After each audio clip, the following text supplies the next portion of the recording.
Hey guys, and welcome back to our YouTube channel. So for today guys, dumating na ang pinaka-inaasahan nating Labubu daw. No guys, meron tayong bagong i-unbox dahil bagong dating nga ito. So simulan na natin, huwag na natin patagalin. Wow! Guys, it's a Space Molly. At hindi lang yan guys, ang ganda ng box. Grabe. There's Molly. Yeah, that's Molly. At hindi lang yun guys, ang ganda ng box. At pag nakita nyo to guys, ayan. Come here, Sky.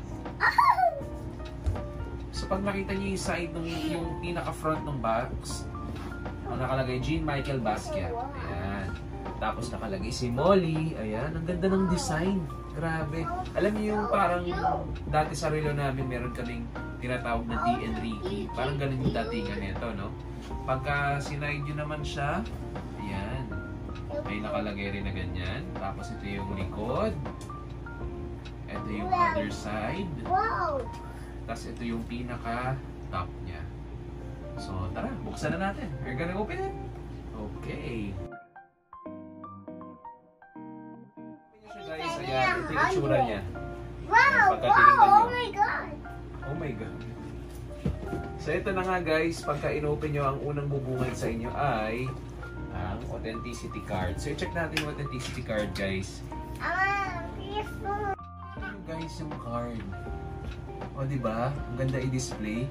I'm gonna show him Molly. Yeah. So ganun lang siya kasimple guys, wala nang ibang nakalagay sa loob. Dati may nakalagay na maliit na card eh, di ba? Na thank you LAN patch, parang ganun. Wala nakalagay na ganun. So ito lang nakalagay, let's check the Space Molly. Where's the small Molly? Yeah. Where's the small Molly? Tsaka bago yung box niya guys ha, meron ng... Wala lang siyang maliit. So ito na, tingnan muna natin, baka syempre may mga ano to, gamitan natin ulit ng handy dandy cutter. Ang color combination niya guys ay yellow, red, tapos meron siyang metallic na silver. And yan. black! And black. Ito guys, glossy yung handle, tapos yung kanyang nasa likod, nasa taas na part, eh lahat to matte, except lang dito guys sa, wait lang, dito sa barrel niya. Ito lang yung ano, yung metallic. Space. Ayan. So unang bumungad sa inyo guys, yung kanyang likod. So yung likod niya guys, metallic. Tapos yung kanyang paa, wala na masyadong design. Pero pagdating sa harap, ayan, ay sa likod, ayan, nandiyan yung iconic niya na logo. Nasa likod. At syempre nakalagay sa likod, Evil Thought is Revenge. Ayan, Evil Thought is Revenge. So yung nakalagay dito sa likod guys. Pag hinarap niyo siya, ayan, tatanggalin natin. Ayan, pakinggan nyo guys ha. I'm Molly! I'm Molly! May mga paus. May plastic ba sila nung nakaraan? May plastic ba sila nung nakaraan sa mukha? Ayan.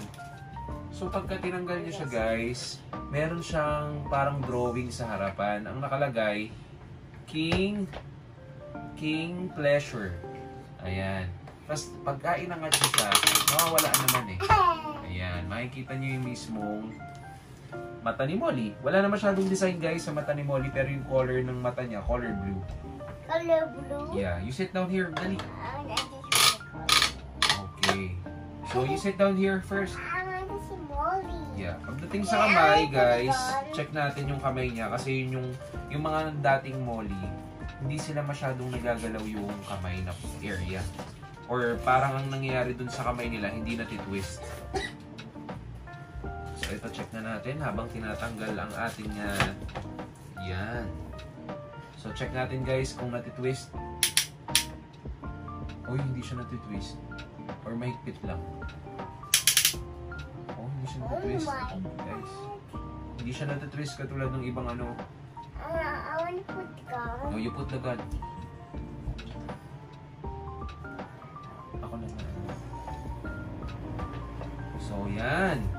So, pag nakalagay yung baril niya guys, ito lang yung medyo ano niya, drawback niya guys. Hindi siya katulad nung ibang Space Molly namin na nagagalaw yung kamay. Wait a while. I just wanna see Molly. Okay.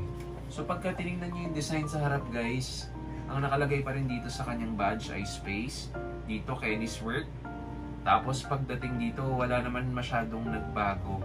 No? So halos pare-parehas lang sila A and B. Tapos pagdating lang dito guys, nandun na yung design. Yung mismong kamay niya guys, yung gloves, matte siya. Matte yung design nung lahat. Except lang dito sa kanyang parang connector dito. Ito lang yung metallic kasama yung parang jetpack niya sa likod. So pagdating naman sa paa, most probably hindi naman siya masyadong kakapit yung dumi guys dahil metallic to. So overall guys, pagka chinek nyo to, panalong-panalo to lalo yung mga mahilig sa art toys at mahilig sa basket. So I'm sure magugustuhan nyo to sa personal, lalo na pag nakita nyo na yung mga iba pang collaboration ng Space Molly. So that's it guys. Kung nagustuhan nyo yung unboxing video natin, huwag nyo kalimutan mag-like at subscribe sa ating YouTube channel. At syempre, you say bye-bye! Yun! Luta.